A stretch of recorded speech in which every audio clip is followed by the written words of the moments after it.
What is up, everyone? True Patriot here, also known as CC2 Arms. Another hopefully uneventful live stream on YouTube. Hello, world. Namaste, everyone. Hopefully, my audio is working appropriately. Hopefully, video looks okay. Hopefully, everything's working out pretty good. I had to format my hard drive today. Lost a bunch of material. Probably, I don't know, 15,000 or so pictures, about 300 hours worth of video. Notes, that was the big one. I lost a lot of the, from my grows, not just medicinal cannabis, but my vegetables and everything. But then again, I've been having so many security issues lately. When one door closes, another one opens. Look for the silver lining around the cloud. Try to make something negative into something positive. So it could be argued that, it needed to be done. Hopefully things are a little more secure now. Hopefully I won't have as many technological difficulties this month. At least let me get to a month or two, please. Please, Fedbook. Please, YouTube. Leave me alone for a little bit. Anyway, ain't got nothing really important or special to talk about. I'm all ears. Otherwise, I'm just letting everybody know that I'm still around. I feel that it's important that periodically I get on here and say nothing of any real world applicable value, but to get on here just to let it be known publicly that my position is unwavering. I stand for the truth as I perceive it to be and as I discover it, and I won't be deterred. My resolve is I've always been steadfast in my resolve. And it's important when you put yourself in the public eye that the public knows that beyond all doubt, it can rely on you. It can count on you. As a servant to humanity, I pride myself on making certain that regardless of the adversity or any other difficulties that I face, you all know that I am in fact here for you, regardless. Facebook can block, ban, or otherwise make attempt at censoring the truth.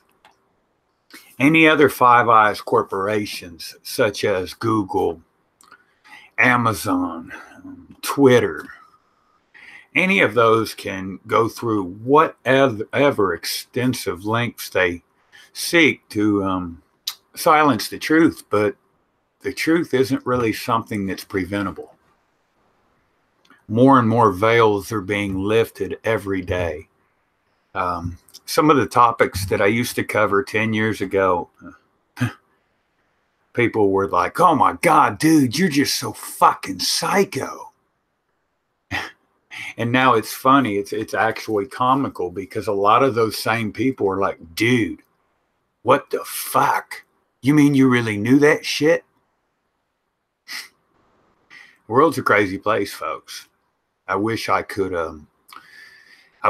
talk in such a way that everybody that ever heard me thoroughly comprehended the words, the way I chose to use them, and the pattern in which I arranged them. And if we could all somehow get on the same page, that would be really fucking great. But it's just not that easy. We all evolve at different rates. I don't like to use time because time is, in fact, a man-made unit of measure. its value is not nearly as extensive as we might sometimes mistake it for being.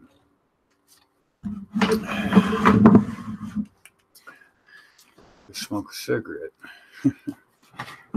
Apologies if the fact that I'm smoking a cigarette on cam on a live stream is offensive to you. I know there's those out there that are probably going to start coughing the minute I fire up the cigarette. That was an attempt at sarcasm. Apologies. It probably really wasn't necessary.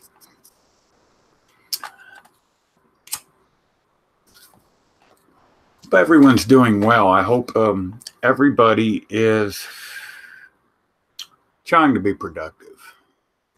And I say trying to be productive because in case some of you might not have realized, status quo isn't worth a damn. Has not been worth a damn throughout the course of not just this particular incarnation, but in others. Say productive in such a way that what I'm basically referring to is that you all seek to better your world. It's the only one you got for the time being. Yes, you may someday transcend all of this and you may do something different. But through the course of the here and now, this is your world. And it's being shit on. I'm not going to get all negative or get all philosophical on why you should care more or do more or be more or seek more. I'm just, I hope that whoever hears these words, I hope that they are in their own way at least making the effort to try to be productive. It's hard for a lot of us. It's really hard. Not blaming anybody, my path is my path. I chose my path. I put myself in the line of fire, and I'm going to have to be responsible for those choices, for both the detriments that they cause as well as the benefits that they promote and bring. And but what I will say is that if there were more of us willing to fight the good fight, as the saying goes, things would be easier on all of us. Being a targeted individual sucks. You know what it's like to get woke up all night from a device that doesn't even have service, ringing and chiming and telling you have text messages from the 60s? You ever walk outside and there's just some fucking orb floating in the sky above your fucking house? And you go to the extent that you even get your neighbors to come out and see it. And they look at you like you're fucking nuts. And they say, well, it's obviously a star. And if it's not a star, it must be a drone. But damn, United States military must be really hot after you and them pot plants. Because you've got 2 or 3 pot plants in a so-called red state. No, it's not the way it goes. But, the useful idiots, they perceive things a lot differently than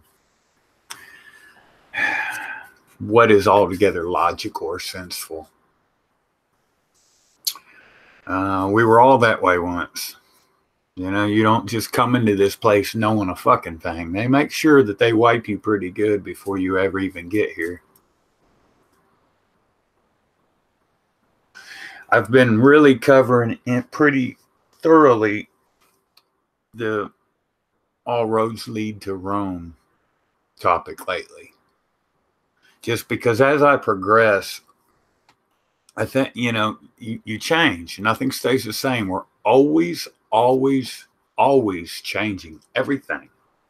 You, me, the oneness of the universe, physical matter, metaphysical matter, existence, non-existence, everything is always changing.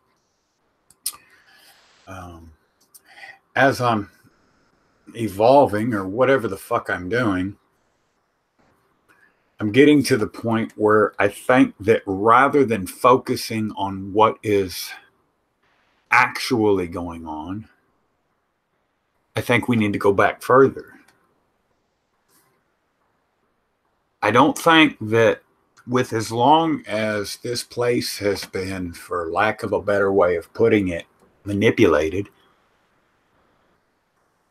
I don't think that we're going to make any headway with regards to fixing the problems by just bringing attention to what's current.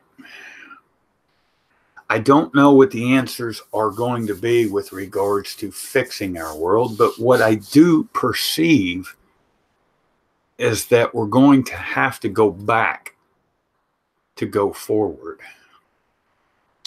That being said, my path has led me to research anything historically related that I can possibly find or that anyone can possibly share with me. And you see a lot of common denominators when you start to seek out history. The big one would have to be the Masonic connection. You know, it's not by coincidence that Copernicus, for instance, where you get your fucking ball Earth idea, King James, your King James Version Bible, it's not coincidence, accident, or just chance that these people were Masonic. So then that makes you look further, and and I digress. But the point is that I keep coming up with these same connections when I seek out history. No matter where I look, what I look, how I look, why I look, you keep coming up with the same common denominators. I do think, though, that if any actual progress is going to be made towards undoing some of the evils that have been done, that have plagued humanity for millennium, have just forever have destroyed us, I think we're going to have to go back to the past to do it. My point, you're not going to vote for some fucking Colombian district employee and make any change in the world. It just doesn't work that way. I learned something new, interesting the other day that I still find was kind of odd that I'll share. You know, gold is always considered to be so valuable. Do you ever wonder how, where, or why gold gets its value? This is some crazy shit, and I've not looked all the way into it, but it appears that 4 people basically sit in a fucking room every day, and at the start of the day, they sit there and they fucking stick their hand down their pants, they twiddle their thumbs a little bit, they smoke some fat fucking cigars, and they decide what gold will be evaluated, the valuation of gold. They decide that, them 4 people, every day. 4 people. 4 people determine worldwide what gold is worth, and they do this every day. That led me to questions like, well, how long has that been a mundane practice? How does one become one of these 4 people? How are those 4 people selected? What makes those 4 people so special?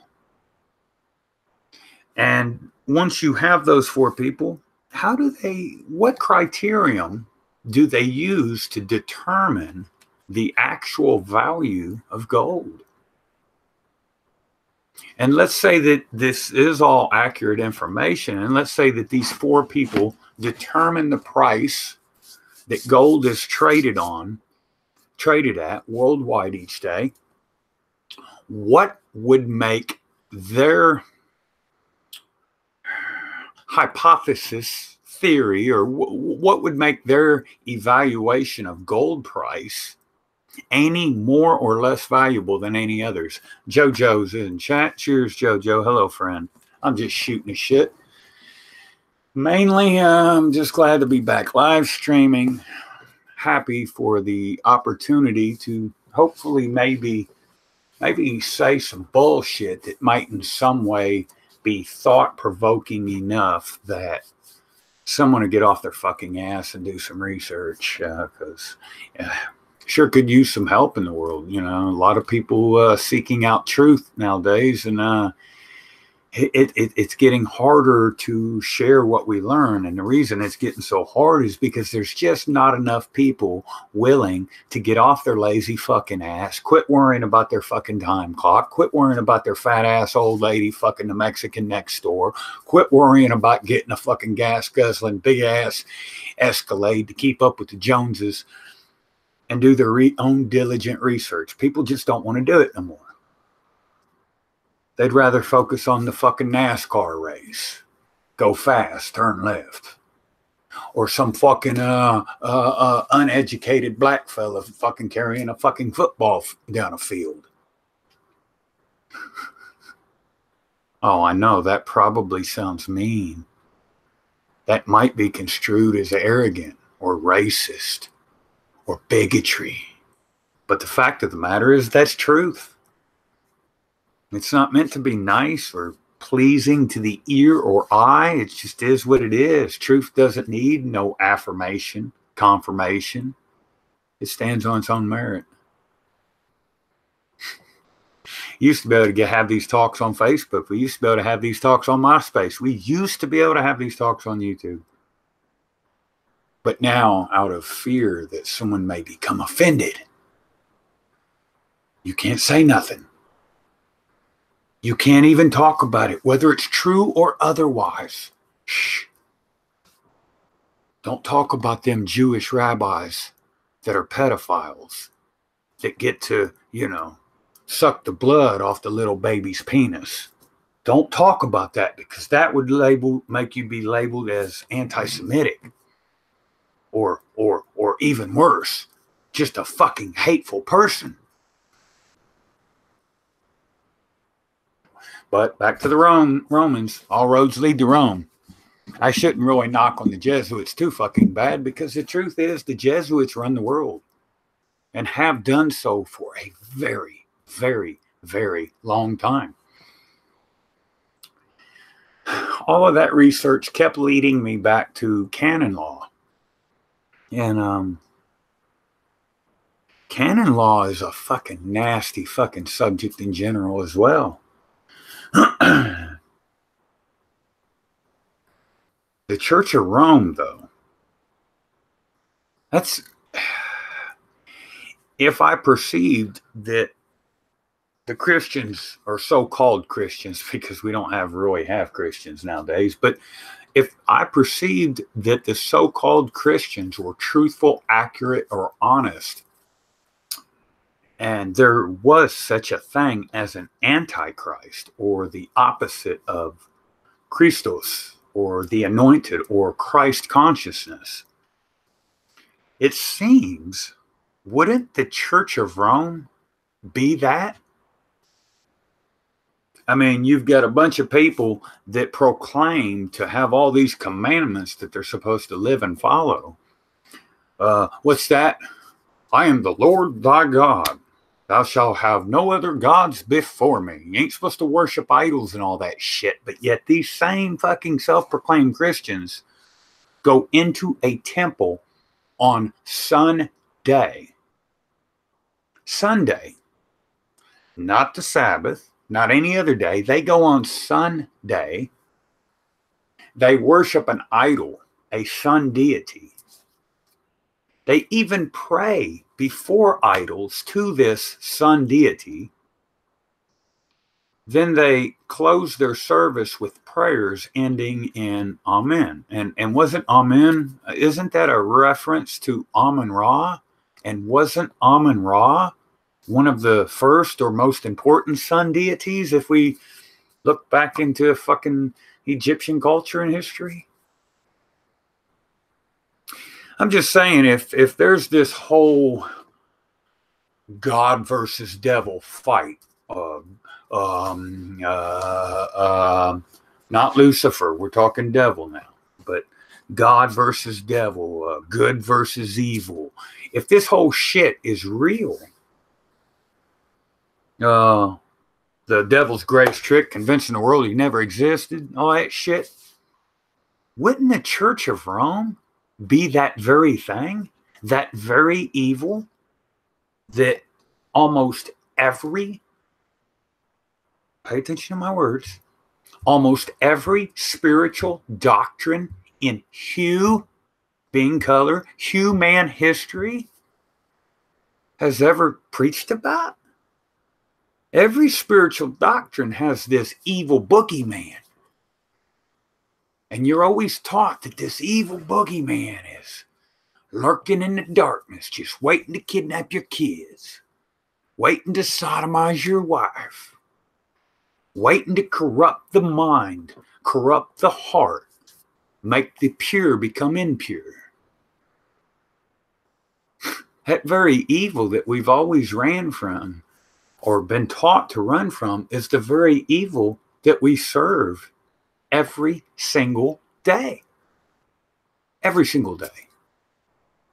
How many people have a dollar bill in their pocket? A dollar bill. And what is a dollar bill? Isn't it a promissory note? Isn't it a faith-based tender? What's a tender, people? What is a promissory note? Doesn't it even say on that very bill, "In God we trust"? But yet, how many people ever pose the question, which God am I trusting in when I present this faith-based instrument to pay for goods or services? Most people just they just fucking shake their head and they you can't even have these conversations with them. The fluoride has done calcified their fucking brain to the point that it's mush. It doesn't even operate. You've got to talk to them on a fucking first grade level. And even then, I'd say probably less than 20% of your content gets through to them. Warning, good people, is in chat. Brother, I seen you. I seen you. I'm sorry I didn't acknowledge you sooner. I'm on my vicious tirade against all the good people in the world that proclaim themselves to be good, but really go out and do and live the exact opposite of what they profess out their mouths to even believe in to begin with. Not pointing anyone out specifically. Bingus, cheers, brother. Thank you for being here in my chat. I seen Bingus too. Wow, this is interesting. I've been being attacked lately, just electronically. They have just been playing hell in my life. I bet I could go outside right now, and I bet my little orb is flying around up there. I know it's a low flying star. And when I hit it with certain forms of certain types of infrared, it changes colors and shit, but it's a star. Then I had my dumbass fucking neighbor down the road. He says it's a drone, but yet I don't perceive that there are drones yet that can maintain a stationary position for 8 to 12 hours. Now, I might be wrong. I have not seen every type of aircraft there is in the universe, so I could be completely full of shit, but my perception is that it is not, in fact, a drone. Anyway, I'm rolling my cigarette. I love it when people talk about how bad cigarette smoke is. I love that conversation. And I'm like, dude, you sit there and you suck in all of this aluminum, strontium, barium, all these fucking alloys, all of this nanoparticulated matter. You're sucking this shit in all day. And then you're sitting there pounding your chest like King Kong saying, yay, I don't smoke. My question to you would be, what is helping you to expel some of that programmable black matter that you've inhaled all day? You see, I'm a smoker. I have a nasty, dirty fucking habit, but at least with my nasty, dirty habit of smoking, several times a day, I cough up a sticky, gooey, nasty phlegm. Now, that might sound like a disgusting conversation, but the truth is I've looked at it. I've looked at it under magnification. I strongly feel that a lot of the alloys that the average non-smoker collects in their lungs that do whatever, keeping in mind nanoparticles can do things.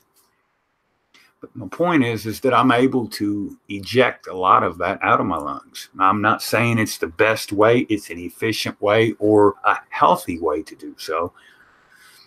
Yeah, I would quit smoking if I could, but the fact is that I can't right now. I enjoy it, and I do. The Indians, there was a reason that tobacco was so important.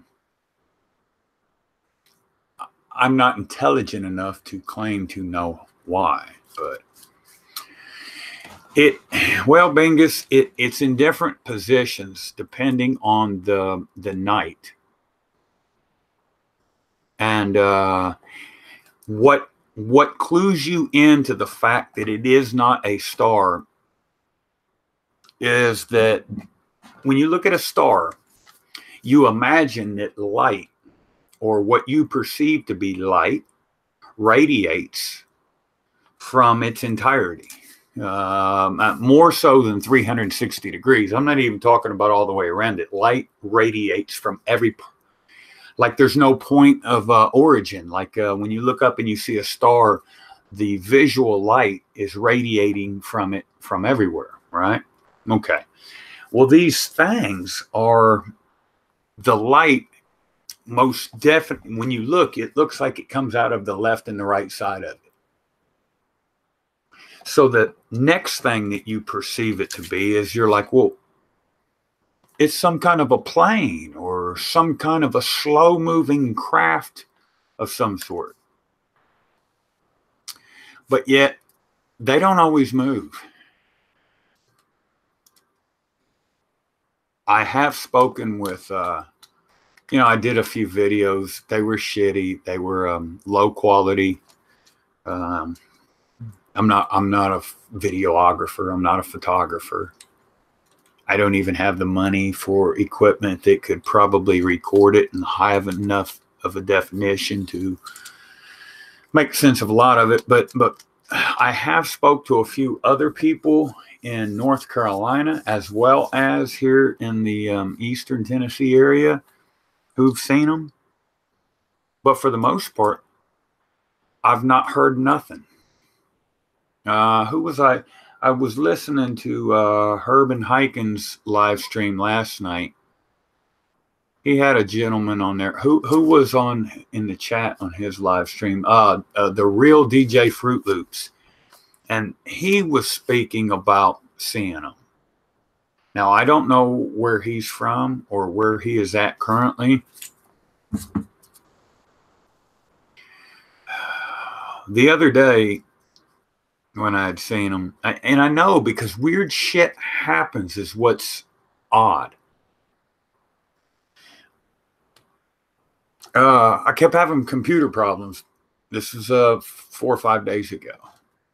I had a company at the time. I told my company, in addition to my mother, I said, look here, y'all, I'm going to go out to the garage and get a beer. I had some beer in the refrigerator in the garage. I said, I'm going to go out to the garage and get some beer. I said, and I was kind of aggravated because I was wanting to watch this Western movie. I was going to stream it via Cody. Computer was being weird.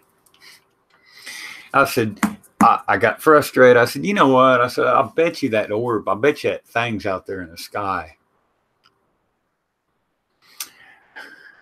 My buddy, he jokingly, he says, make sure you take one of them fancy lights you got out there and shine it at it. I didn't even know at that time that it was up there that night. I walk outside, sure as shit. I get in the garage, I get in the refrigerator, I get the beer out. I walk out, and something says, man, I just feel like I'm going to turn and look over my shoulder, and I know that thing is going to be up there. Maybe, thoughts manifest things. So I'm thinking, no, I don't want to look. Because with the mindset that I have, when I do look, it's going to be there, and that's going to fuck up things mentally, metaphysically, spiritually. I couldn't resist the temptation. I looked in the normal spot where it's always at. Sure as shit, there it is. Well, I start shining my lights, and I start thinking, and as I'm thinking, I figure, well, fuck it, I'm just gonna run my mouth out loud. And I said, see this fucking shit? Now I'm sitting here, I'm getting laughed at by my company, and the whole time my computer ain't working worth a fuck, and I'm talking about this damn thing being there, and there you are. I bet you when I start shining this fucking light, you'll probably even start fucking changing colors and shit. You'll probably even fucking run away and fucking disappear now that I've acknowledged your existence and presence in my sky tonight. I flip on my light. I flip on my little blue light on it. And I start shining it up there. And the thing, its lights almost look like they pulsated.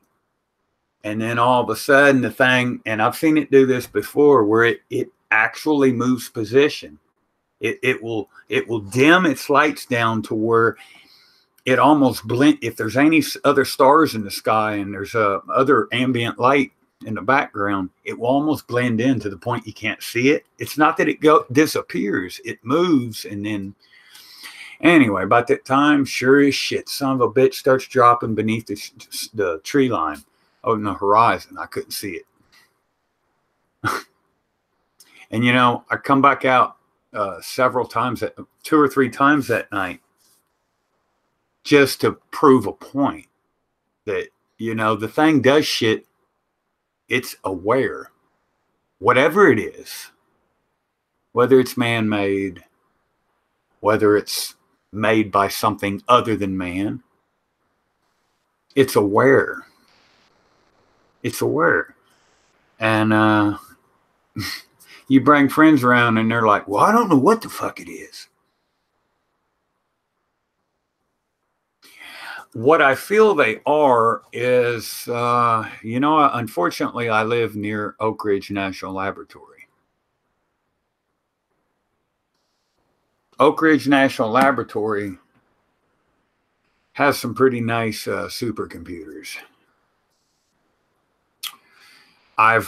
For a while now, I perceive that CERN and D-Wave are altering human consciousness. My theory, my hypothetical theory, is that they are going to superimpose a 4th dimension over top of this dimension and ultimately replace this dimension with their fabricated dimension, rendering this one like almost non-existent. It'll still be here, but we won't exist within it. I think my perception is that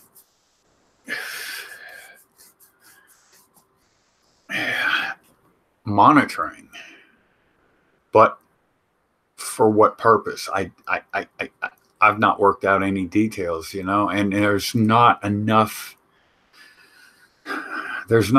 data available specifically regarding the subject to even try to narrow down a more concrete theory.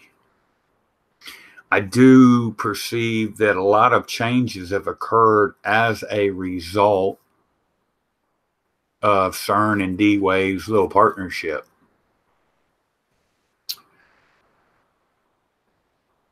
But then, there's other elements to the conversation. How did we get a transistor radio? Where did we get that technology? More importantly, where did we get the materials to construct a transistor from? We didn't get them from here. Where did we get them from? And what were the costs for us being afforded that technology? The chemtrail program might be, it might be perceived as a newer front. When I say newer, I mean last 25 years. I don't think it's a new program.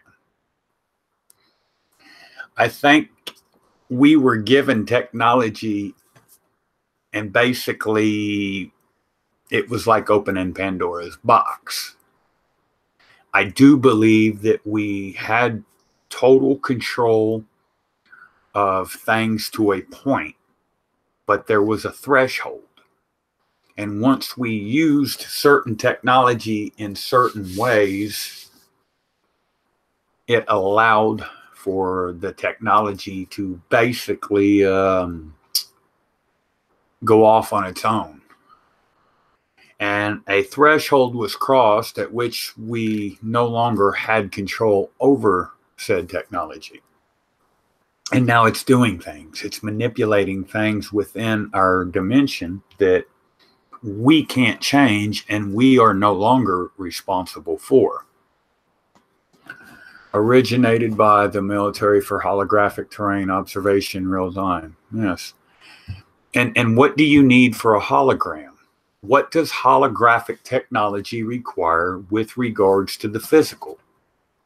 And no, I'm not referring to electronics or your computers or any of that shit. What do you need? Strontium, barium, aluminum. So now all of a sudden in East Tennessee right now today, the amount of aluminum in our atmosphere is 1,112 times the proclaimed safe level. And when I've done soil samples, you should see the barium, the barium levels in my soil. What goes up must come down. If my soil is completely different than it was 30 years ago, where did it get these new chemicals, these new levels from? From the sky. Okay? That's not something anybody can argue about, conspiracy theorist or not. That's, what goes up must come down. Okay. Coincidentally, we have all of these elements within our atmosphere and our substratosphere that are also the same elements used in holographic technology. Of course, my original stance always was that this place is a holographic projection. That's why I don't really like to get into the ball earth, flat earth argument, because I don't perceive it to be either. I don't think it's round or flat.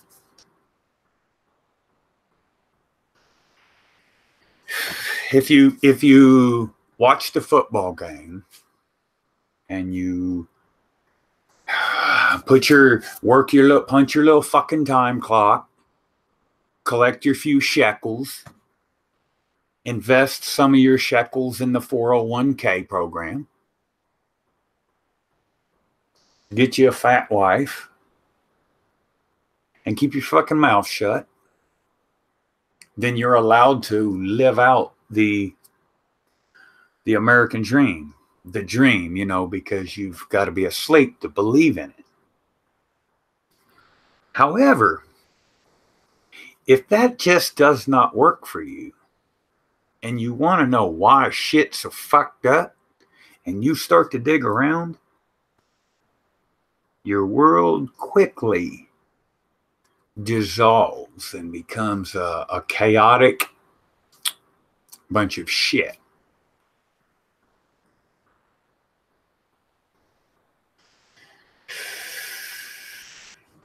Something to bounce off, like aluminum and barium. Yeah. Because to keep in mind, Bingus, that you are a transceiver and receiver. You are a hue man. Hue is color. What is color? Color is light. Light is sound. Sound is energy. Why are poles preached in this place? Because poles give you polarity. Polarity. Push, pull. What's that make you think of? Magnetism. You're an electromagnetic being. Real easily manipulated. And if I wanted to manipulate all of your being, what would be the easiest way to do so? Through magnetism, through electromagnetic force. Or that's my perception. I don't know. And they do that shit quite often. And I think that as we progress towards the, what do you want to call it, the 13th zodiac sign, what would the 13th zodiac sign be? That would be your reset, your new world, your actual new world. What would you need for your new world? You'd need order. Order out of chaos. Hence, your new world order. Then we've got the micro and the macro, the big, the small. And I think that we're seeing a lot of these changes occur in real time, but they're so subtle that we're overlooking so much of it. And it's right fucking in front of our face. Every bit of it. What's the easiest way to hide something? For years, I'd go out and I'd walk down the road, do country back road. And you know where I planted my pot? I planted it right beside the road. Right beside the road. Yeah, you lose a plant here or there. But for the most part, they'd all get untouched. Never noticed. Because people don't see what's right in front of their face. The easiest way to hide something is to hide it in plain sight. And that's what they're doing. And for myself and others like me, I don't know what we've stumbled upon. I don't know. But what I do know is that it feels like very real world efforts are made to just destroy us.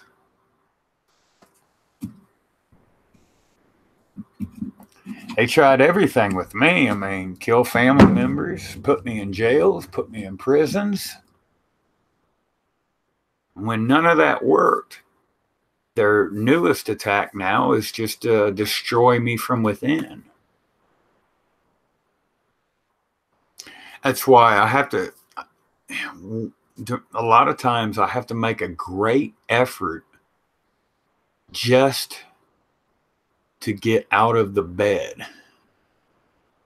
If I don't pay attention, I might go 4 days without eating, 3 days without sleeping, 5 days without water.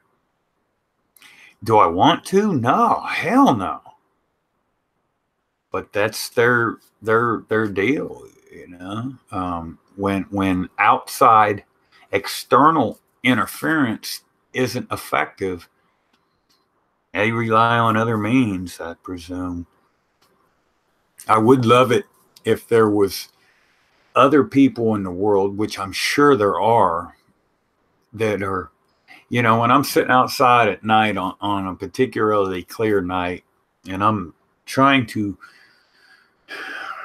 brainstorm what I can do to help, how I can be more proactive in my servitude for humanity.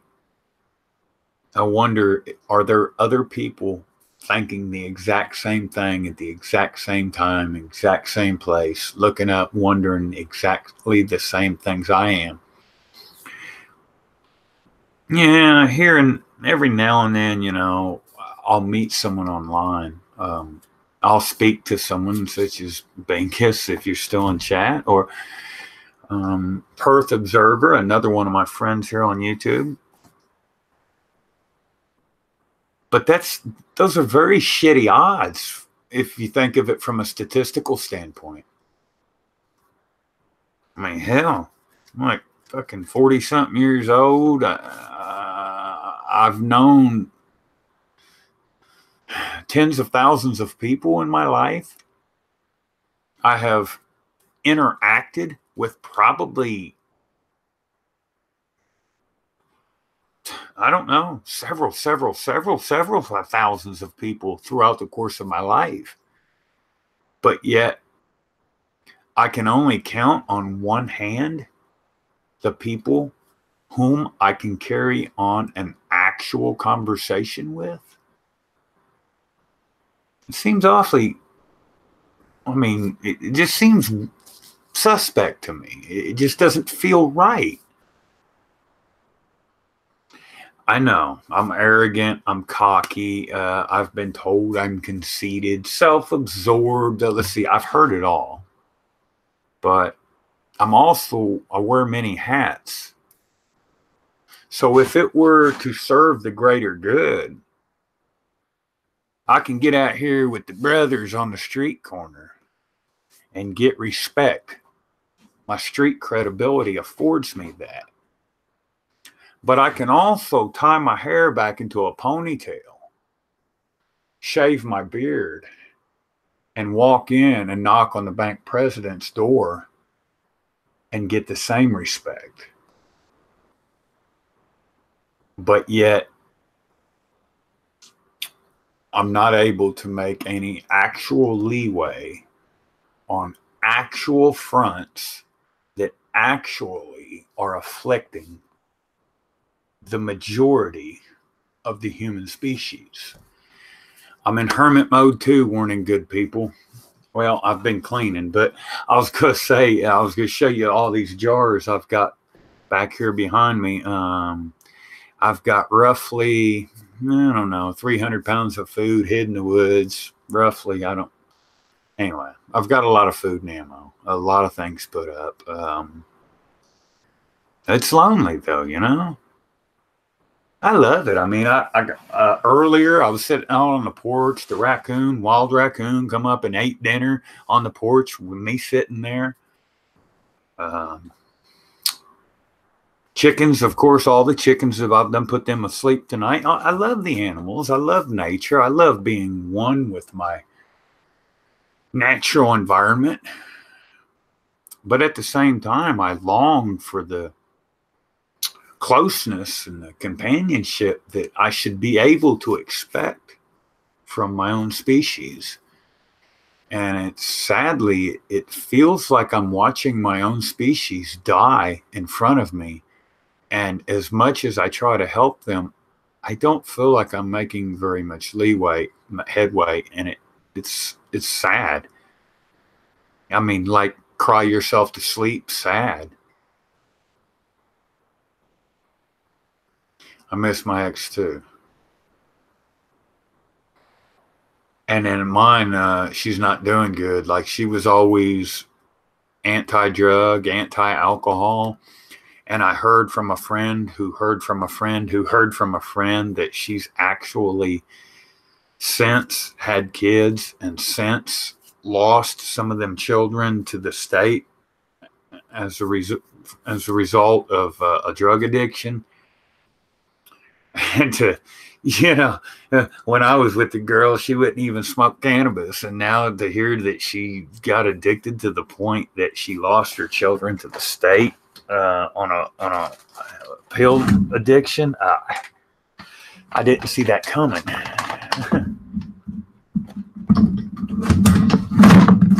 Nobody wants to help anybody either. I've noticed that. It seems like people want to.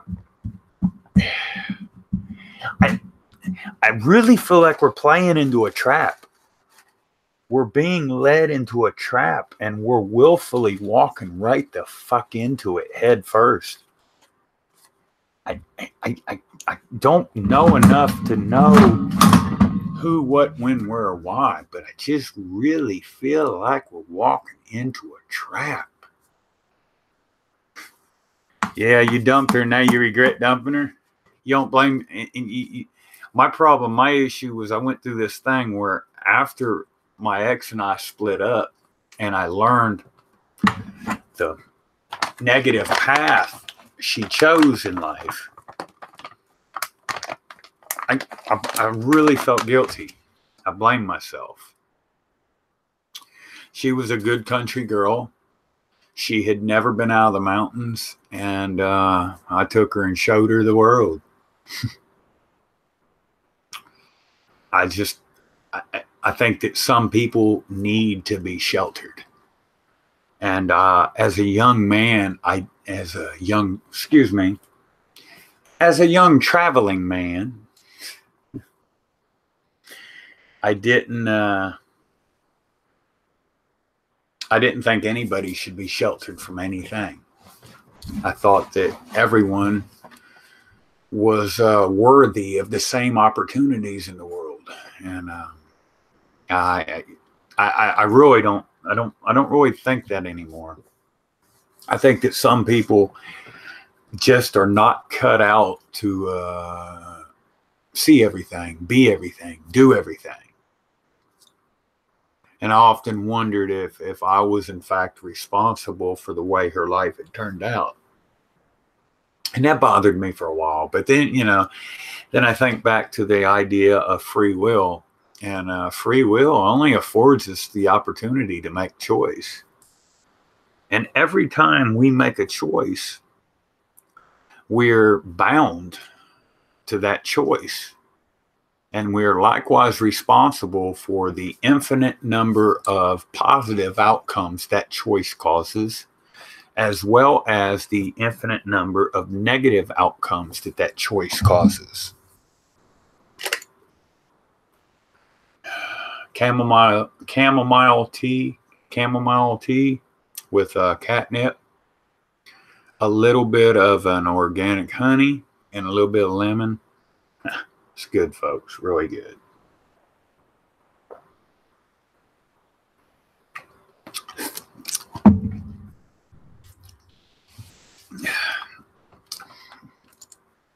I try not to make a lot of choices. Neutrality is it's a hard path. It's the toughest thing I've ever done in my existence, in the entirety of my existence, past and present.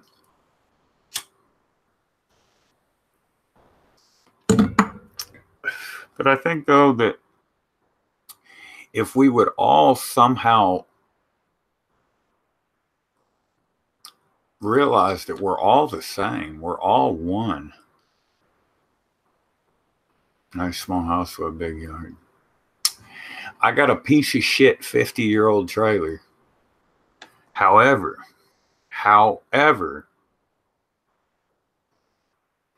I'm tucked off in the woods on the side of a mountain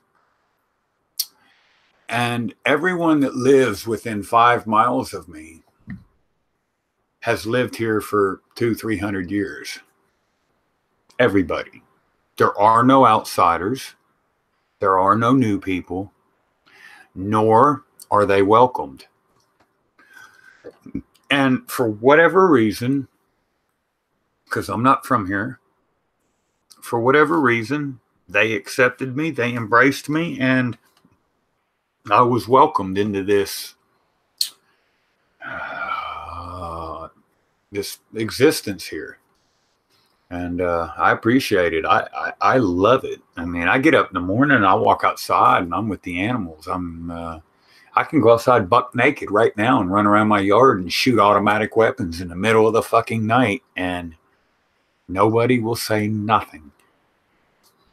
That's not a practice that I try to promote or engage in. I'm just saying, hypothetically, I could do it if that was a choice that I wanted to make. So if any feds happen to be listening, no, I don't have any automatic weapons. Those are illegal. And I'm a law-abiding citizen. Actually, no, I'm not. I'm not a citizen. A citizen is an empty vessel. I'm a living, breathing, sentient being. I don't know what the fuck I am. When I figure out what the fuck I am, I will happily tell the world. But until then, I know that I'm living. I know that I represent life. I know that I am alive. Other than that, your guess is as good as fucking mine is.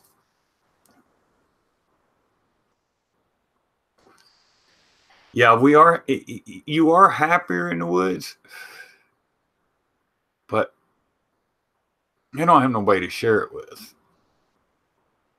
And I feel an instinct to, I feel like I'm close to the end of something. And I feel like there's so much that I should pass on before I reach whatever that end point is. And I'm not feeling like I'm doing it efficiently. I feel like there's a lot of things that I'm going to take with me that I shouldn't take with me. And I've not figured out a way to pass it all on.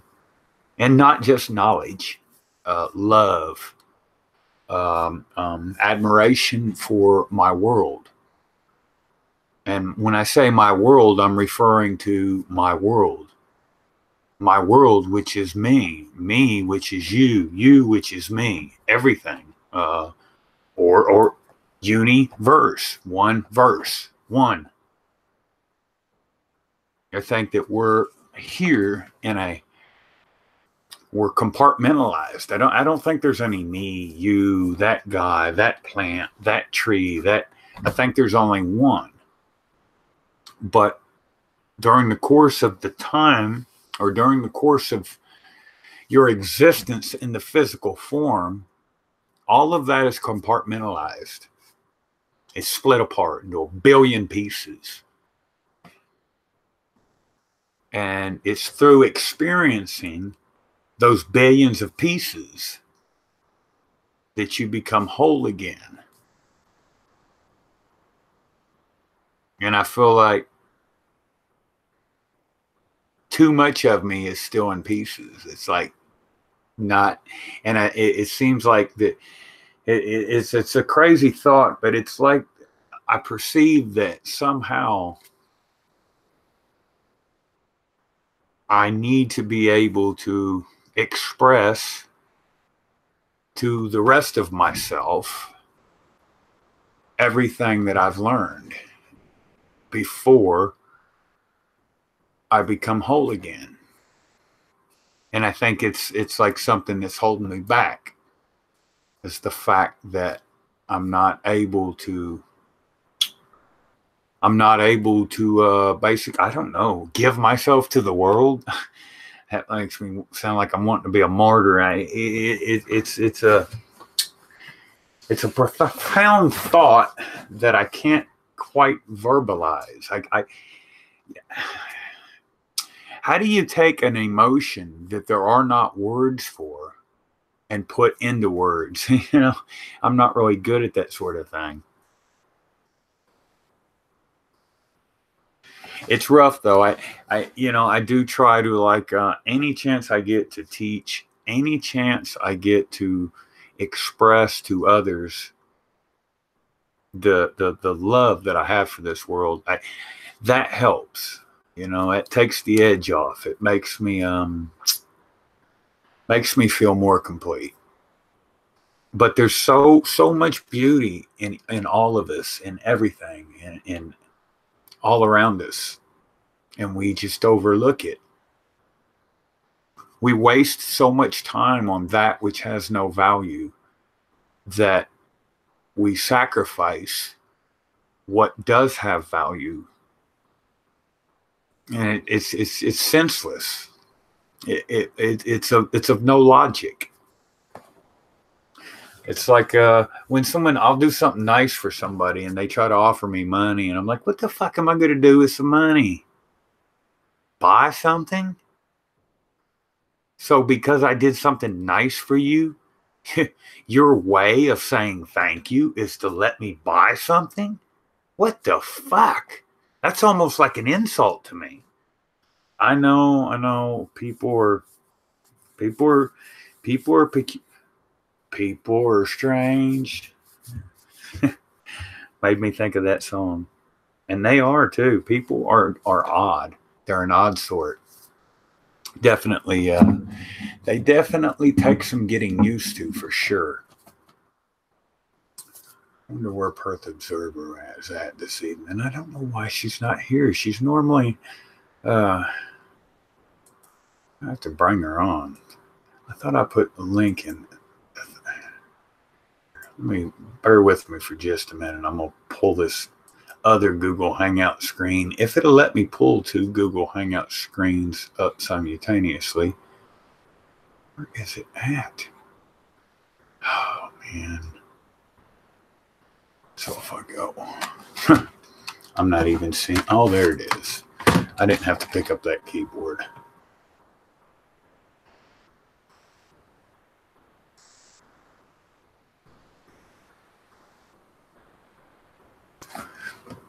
Yeah. I am fortunate, though, that YouTube, for whatever reason, decided to return my live streaming ability to me. I don't know what brought that on. I don't know how that occurred. I'm happy, though. Whoever might be listening to this, thank you for allowing me the ability to live stream again. I promise I won't. I won't try to. I don't know. I'll try not to share anything too informative, too truthful, too sincere, too accurate, or too honest with people. I promise. Just let me keep live streaming. Yeah. I won't talk about Knights of Malta. I won't even bring them up.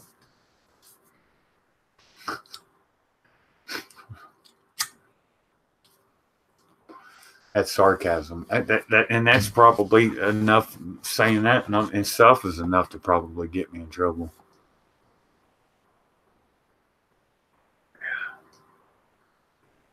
Yeah, money affords us the ability to buy shit and stuff. We at the end of the day, we're all seeking the same thing. All of us. We got a hole. We got a hole. We don't know who we are. We don't know where we are. We don't know what we are. We don't know what the fuck we're doing. And it's made a void. It's made a hole. We're incomplete. And so we seek to fill this hole, this void. We don't know how. So we start out on a journey to learn how to fill up this hole. And what happens? Oh, shit. The salesmen come in. Hey, I got this here God, and this here God's going to fill that hole for you. Then you got the other salesman over here. I got this here community, and we got this here thing called a government, and it's got rules to keep the community happy. You got to come be in our community, and it'll fill the hole up. And then more salesmen. Pretty soon, you got this guy over here. You know what your problem is? You need stuff. If you had more stuff than all them other motherfuckers around you, that would fill that hole up for sure. Then you got the other guy over there trying to sell you on the idea of a way to get the stuff. Well, hey, what dude was telling you about stuff is accurate. But I got this shit here we call money. You need to get money. Some of my money so you can buy stuff. It'll fill that hole up in you. All these things are distractions. They keep us from truthfully being able to address the actual heart of the issue, the soul of the matter. And that's the void. And this void, it can't be filled through the external. Whether you think I'm a fucking crazy fucking idiot or not isn't relevant. The fact of the matter is none of us, we're not from here. We weren't supposed to spend eternity here.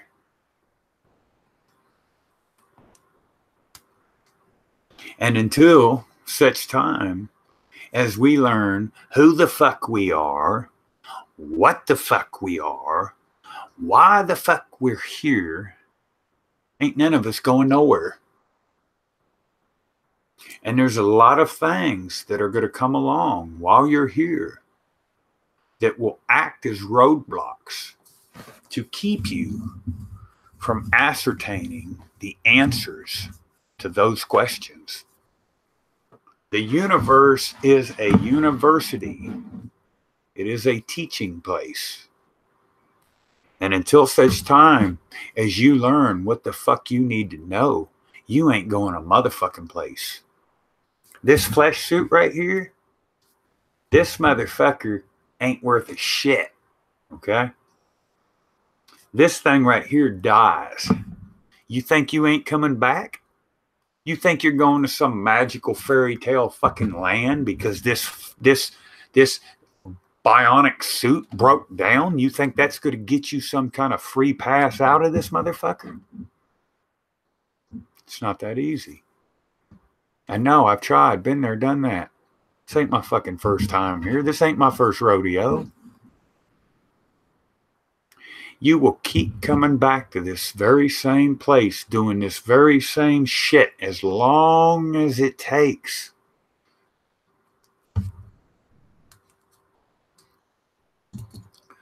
Past life transgression therapy can help some of you a little bit, maybe, to rebind or be bound again is not helpful. And what I'm referring to when I say to be bound again or to rebind is religion. The word religion comes from the word legare. Legare meaning to bind. Religion. Rebind. And what's being bound? You to this place. Over and over and over again. And when you start to think that government or religion are any different, that's going to be one of your worst mistakes that you make in your time here, because they're exactly the same thing. They're both traps. Government, coming from the govern, to control, and mentis, meaning mind. So from government we get what? Mind control. They control the mind. Religion, religare, legare, to bind or rebind, bound again. They control the spirit.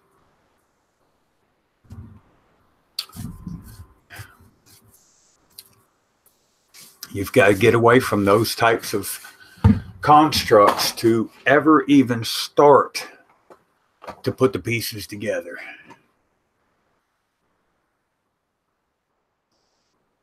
And those two distractions are your biggest hurdles, your worst obstacles that you'll face when you start out trying to discover exactly what the fuck is what in this place.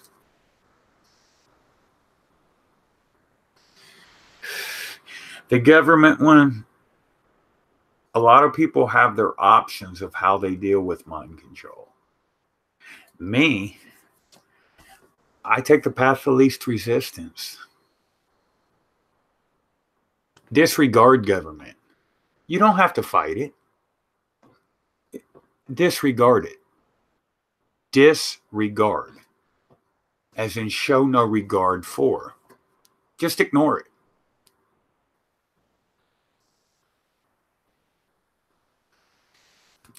The spiritual sides of things were a little bit harder to conquer. Most of your spiritual doctrines do contain truths and wisdoms. It would not surprise me if every spiritual doctrine contained truths and wisdoms. You need truth, you need wisdom. Those both will assist you when you follow the ledge, the thin line that segregates what is known from what is known not. That's where you get your knowledge from. Because yes, folks, it is in fact a ledge. And the spiritual doctrines and the truths they contain will help you to navigate that ledge. Long story short, you need to seek out every spiritual doctrine. Learn from it. Don't be a believer. Be a knower. And learn the difference between someone that knows something and someone that believes something. That doesn't mean brush aside or kick under the bus the believer, because you will come to points where you need those people as well. You need those things as well. But when you get caught up in the beliefs, that stops your progress. So it's real important that you take the path of the outside observer, be on the outside looking in. You know, I can go to a Baptist church on Sunday and not become a Baptist. I can go get naked and play out here in the woods with the pagan Wiccans and not become a witch. I can read a book by Aleister Crowley and not become satanic. And you need all of that because there's knowledge and wisdom all around you. Every day, everywhere, everything is full of wisdom. But you have to be able to approach this wisdom and be impartial. Take the bits and pieces of truth as you find them and move on. Don't stick yourself in one little compartmentalized box and rot there. Don't be the gay man, the straight man, the racist man, the bigot man, the Christian man, the Muslim man, the citizenship man. Just be whatever it is that you are. For right now, for myself, I know that I'm living. I don't know much more than that. I seek to know much more than that. I yearn to know much more than that. But I try to deal in knowledge, and knowledge is based on what I know. That's limited. But as limited as it may be, I'm not going to put myself in a position where the confines of my box are shaped by a bunch of theoretical bullshit. Well, them there Masons said that the place I'm living in is a ball. I must live on a ball. And them there Masons, they told me that they got this force, this invisible, mystical force called gravity, and it keeps me stationary on that ball. Even when that ball is spinning thousands and thousands and thousands of miles an hour.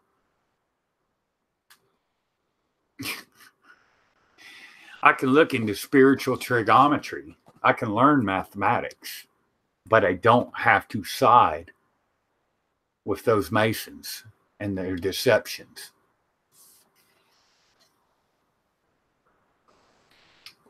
I haven't touched on law enforcement in a while. I don't have much tolerance and or use for order followers. Yes, I know. I'm a disabled veteran, and as a disabled veteran, I'm supposed to be all fucking happy about people that fucking can't think for themselves and do what the fuck they're told. But the truth is, they're fucking idiots. I was too a fucking idiot for a good percentage of my life. Thankfully, I at least evolved to the point that I sought to know things rather than just do what the fuck I was told.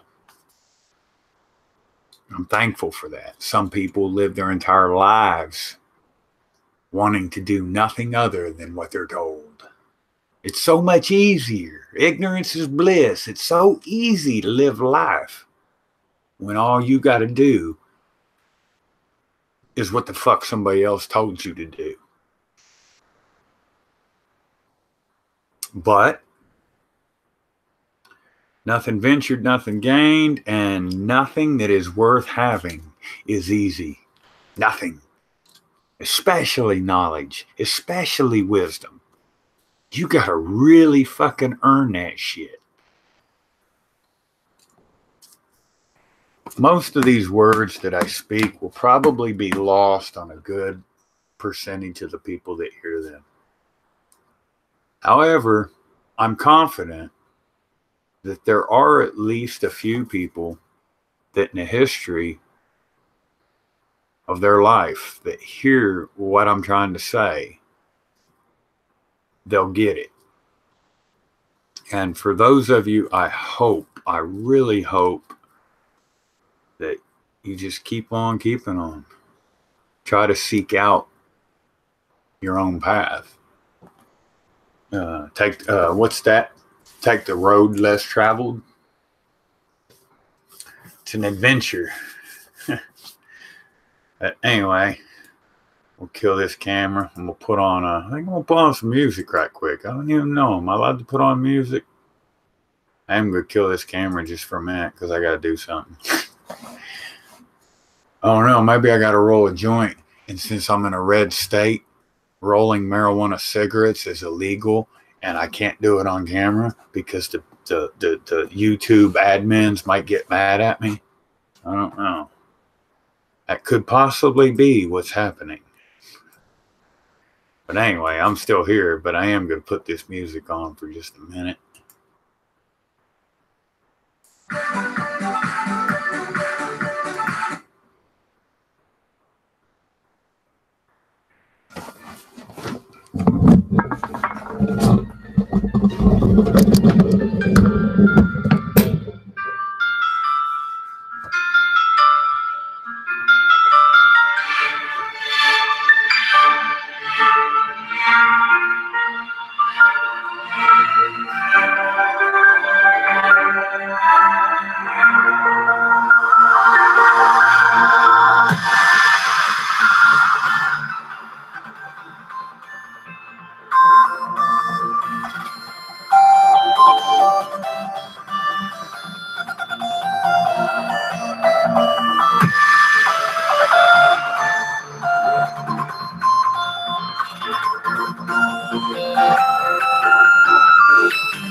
Loves and nourishes all things, but does not lord it over them. And when merits are accomplished, it lays no claim to them. The more, therefore, you relinquish power, trust others, the more powerful you become. But in such a way that instead of having to lie awake nights, controlling everything, you do it beautifully by trusting the job to everyone else. They carry it on for you. So you can go to sleep at night, trust your nervous system to wake you up in the morning. You can even tell it, I want to wake up at 6 o'clock, and it'll wake you up just like an alarm clock. This seems a sort of paradox to say this, but the principle of unity, of coming to a sense of oneness with the whole of the rest of the universe, is not to try to obtain power over the rest of the universe. That will only disturb it and antagonize it and make it seem less one with you than ever. The way to become one with the universe is to trust it as another, as you would another, and say, let's see what you're going to do. But in doing that, you see, in saying that to everything else that you have been taught to think is not you, you are also saying it to yourself.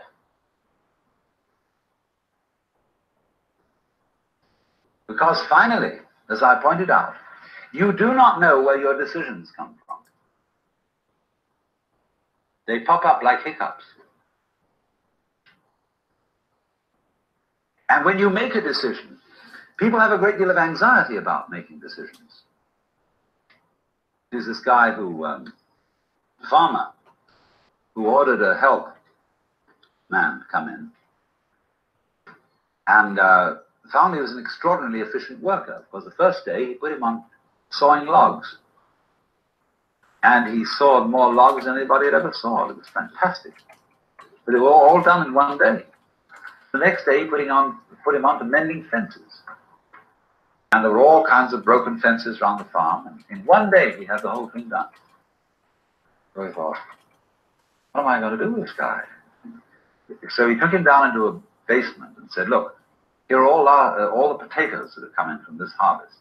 And I want you to sort them into 3 groups. Those that we sell, those that we use for seeding, and those that we throw away. So he left him at that. At the end of the day, the laborer came back and said, well, that's enough, mister. I quit. Oh, he said, you can't quit. I've never had such an excellent worker. I'll raise your salary. I'll do anything to keep you around me. I said, no. It's all right mending fences and chopping wood, but this potato business is decision after decision after decision after decision.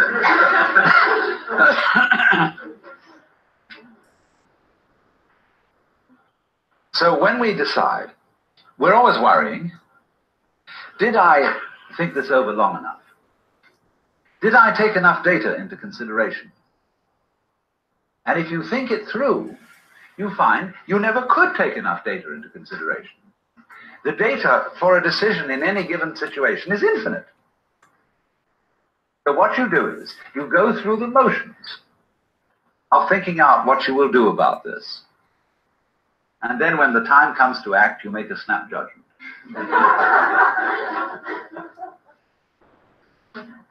I mean, I'm speaking a little extremely, making some fun of it and so on, because after all, we do occasionally get the vague outlines of things and make a right decision on rational grounds. But we fortunately forget the variables that could have interfered with this coming out right. It's amazing how often it works. Warriors are people who think of all the variables beyond their control and what might happen. So then when you make a decision, and it works out all right, I think very little of it has much to do with your conscious intent and control. But somehow or other, you are able to decide and control things more harmoniously if you delegate authority. Why, very great businessmen are those who can delegate authority. Trust others to work for them. Because those are people developing businesses on the same basic structure that is fundamental to a living organism: delegation of authority. It loves and nourishes all things, but does not lord it over them. And you see, then, what is happening is this. The more you let go of it and trust it, as if it were quite other than you,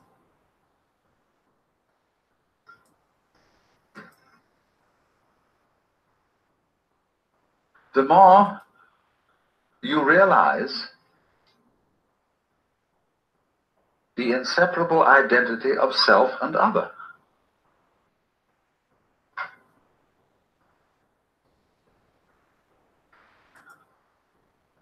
To go back, if you try to find the identity of self and other by subjecting other to self, no go. If, on the other hand, you find it through giving self, that is control, over to other and trusting that, you may make a mistake. You may make a bad gamble. But in the long run, you're acting on a principle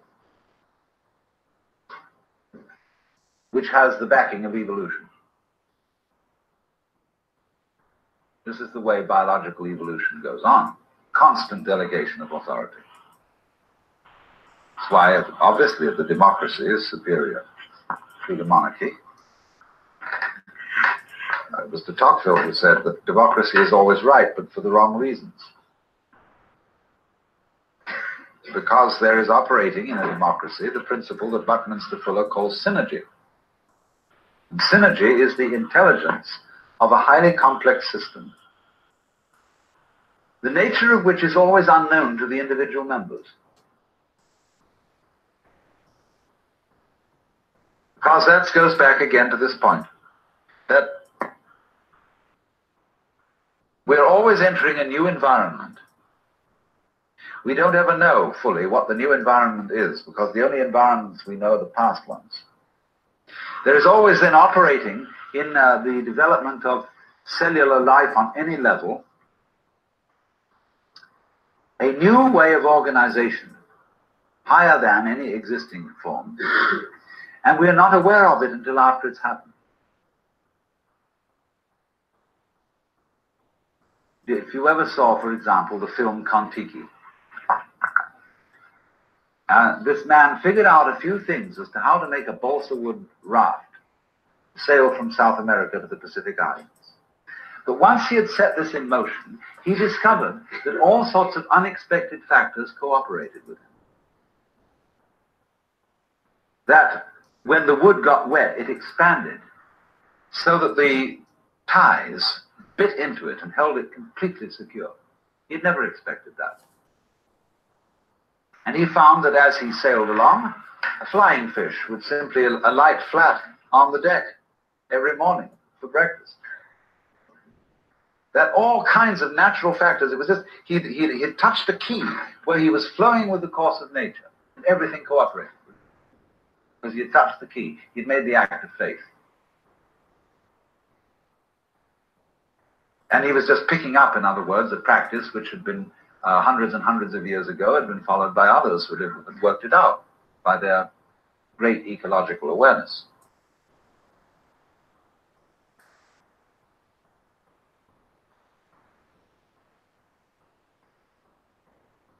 So we do come out of this way of thinking to something which has, I would say, the most enormously creative and revolutionary social consequences.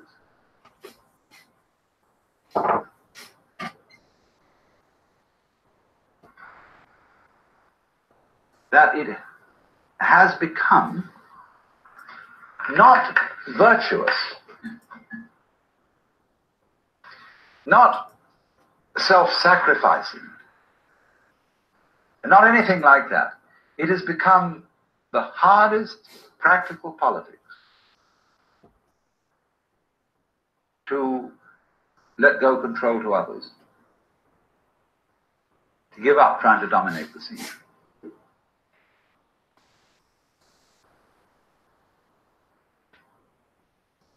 Also, in a parallel way, it has become at this time in our history very much hard practical politics.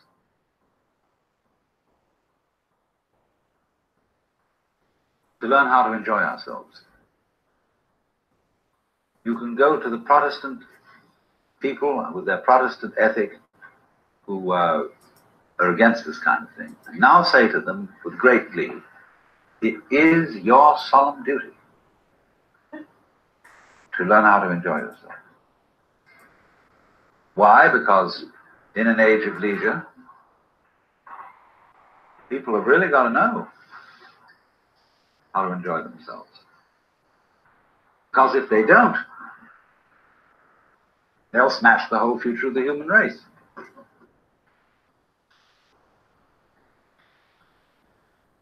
So a utopia has become not some sort of a dream, but an urgent necessity. We can't do without it. Because if we try to do without it, what's going to happen is that we are going to terminate our race in a mutual massacre of scapegoats.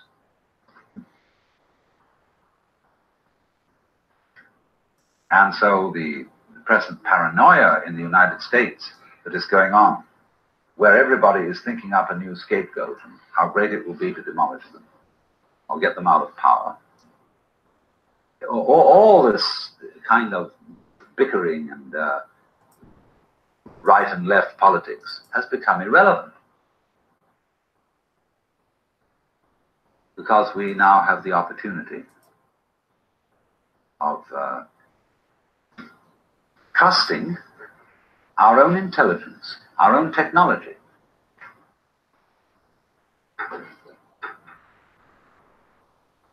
to take the risk of doing what we want, which will work to the extent that we realize that what I want, basically, what I really want is what you want. And I don't know what you want. Surprised me.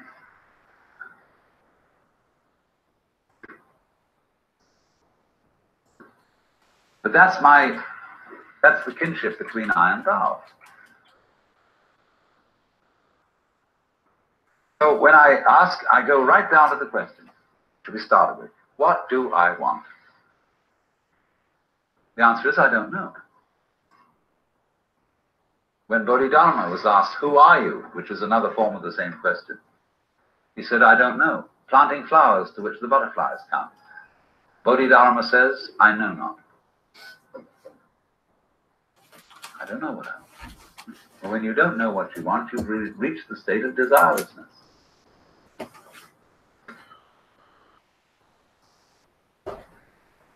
When you really don't know. You see, there's a beginning stage of not knowing, and there's an ending stage of not knowing. In the beginning stage, you don't know what you want because you haven't thought about it. Or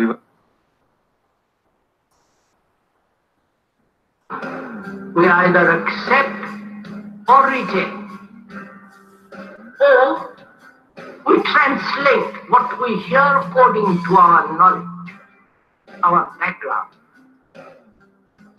or we compare what is being said to what is already known, or we oppose one idea by another.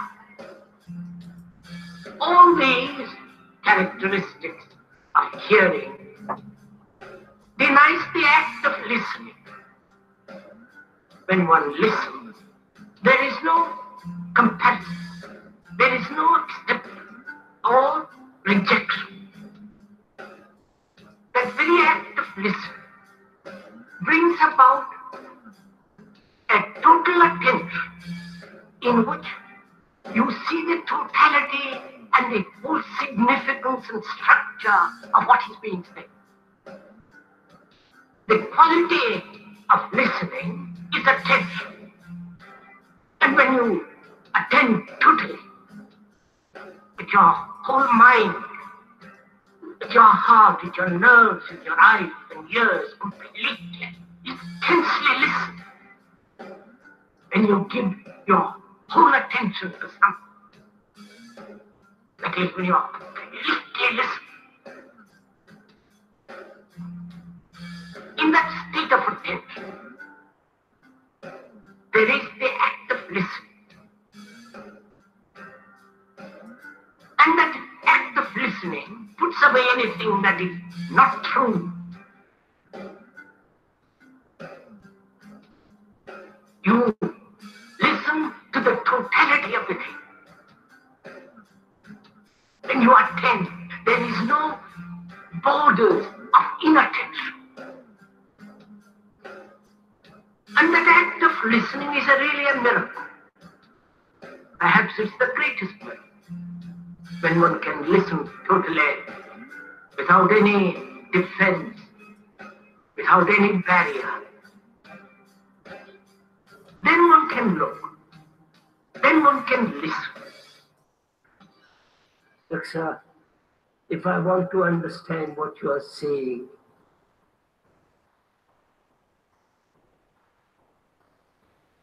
I must listen. When you thought superficially. Then when somebody forces you to think about it and go through it and say, yeah, I think I like this, I think I like that, I think I'd like the other, as the middle stage. Then you get beyond that. Say, is that what I really want? The end you say, no, I don't think that's it. I might be satisfied with it for a while and I wouldn't turn my nose up at it, but it's not really what I want. Why don't you really know what you want? Two reasons that you don't really know what you want. Number one, you have it. Number two, you don't know yourself, because you never can. The Godhead is never an object of its own knowledge. Just as a knife doesn't cut itself, fire doesn't burn itself, light doesn't illumine itself. It's always an endless mystery to itself. I don't know. And this I don't know, uttered in the infinite interior of the Spirit,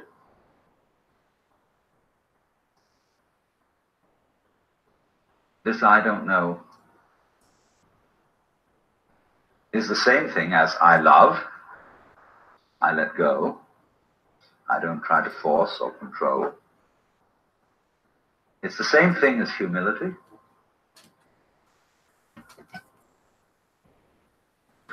And so the Upanishads say, if you think that you understand Brahman, you do not understand. And you have yet to be instructed further. If you know that you do not understand, then you truly understand. For the Brahman is unknown to those who know it, and known to those who know it not.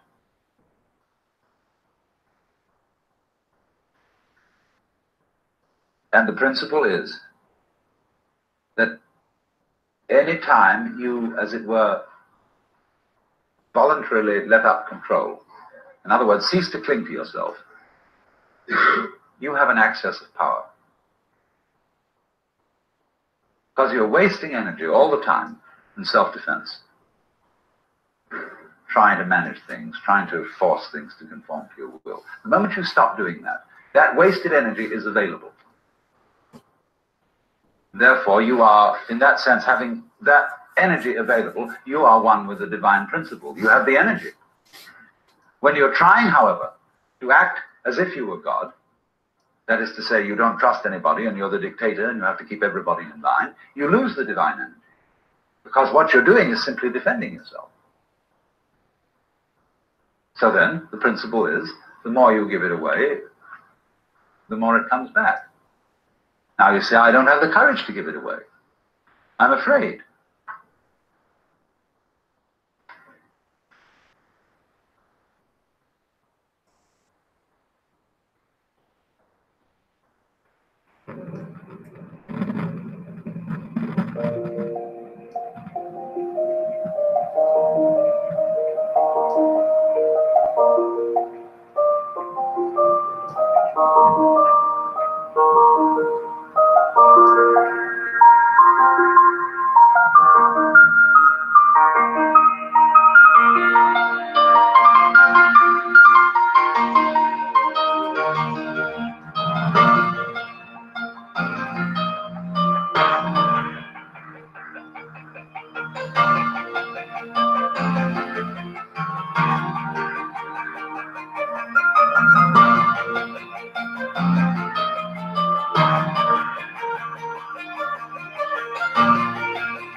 Is the empowerment of direct experience. We all are sold a bill of goods. Maybe you remember the Bob Dylan song where he says, "It is not he or she or them or it that you belong to." This is what psychedelics teach you. We're not going to learn it from Der Spiegel, from Time magazine. It doesn't come like that. Direct experience, your opinion, your feelings, your sexuality is the only real thing in your universe. Don't transfer loyalty to ideology, to money, to party, to friends.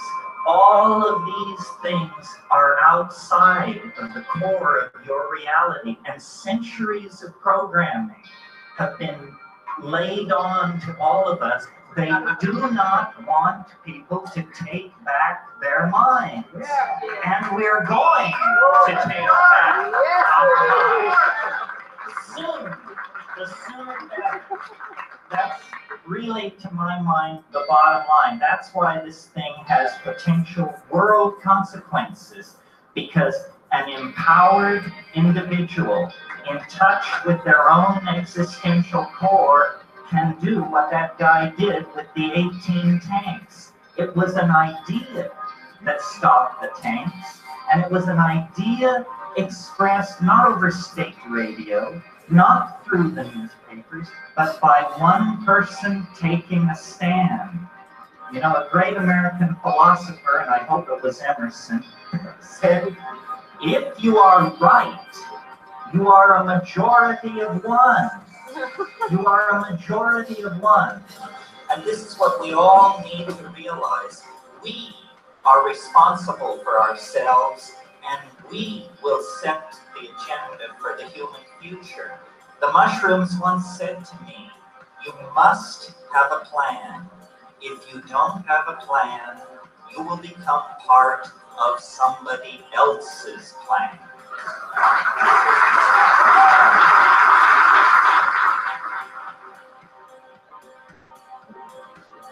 The question was asked during the question period, what about people who do it on the natch?